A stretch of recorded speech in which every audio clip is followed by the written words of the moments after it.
think the conditions in England are going to suit Australia as much as anyone else. I think they've got a strong bowling attack. It's one of the areas of Australian cricket that is strong at the moment, is the depth of the bowlers. So I think all the bowlers will enjoy the conditions here in England.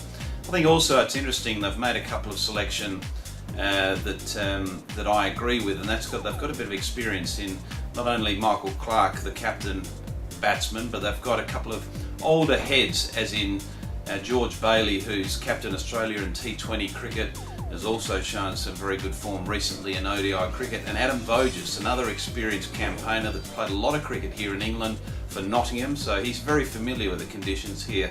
They've also boasted the names of impact players of David Warner and Shane Watson, who have played in the conditions here before. So I think Australia generally all round are pretty well suited to the English conditions, but again, that's going to be a challenge for every team, I feel, with the two new white balls.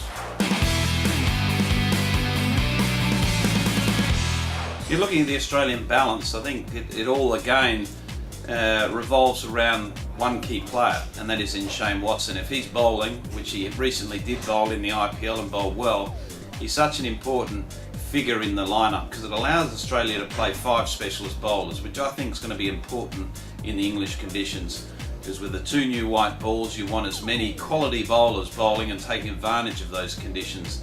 It also allows the team to bat deep, if I could put it that way, play 6 specialist batsmen with the keeper. So Australia again, 4 quicks I would have thought, with Watson being the 4th, and a specialist spinner.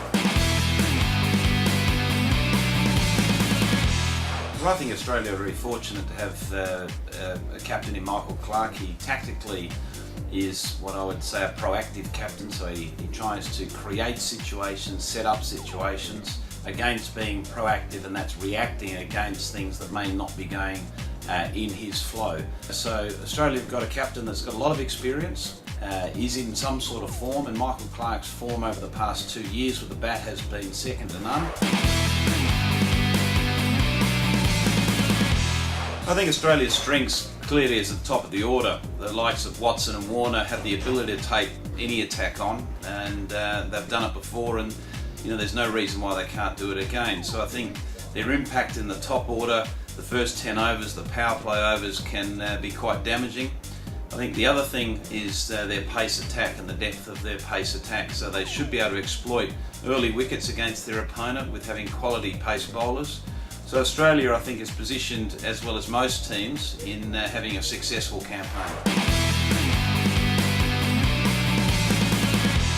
If we were to consider a weakness, I think Australia's weakness really is not down to personnel. I think it's just about role clarity. I think we've seen over the past 6 months the Australian team move around a lot with the batting order, with various selections and rotation policies and what have you. So I think if you look at any weakness, it's the real unknown of where players belong in the side, what their role is, and their familiarity with that role. I think Australia will be a semi-finalist, there's no doubt about that. I think they've got the depth and quality and experience in their side to be finding themselves in the top 4. It won't be easy because there's a lot of teams that are putting their hand up and look very competitive. But Australia, I think, definitely top 4. And then it's down to just on the day. If they get it right in the semi, they could be playing in a final.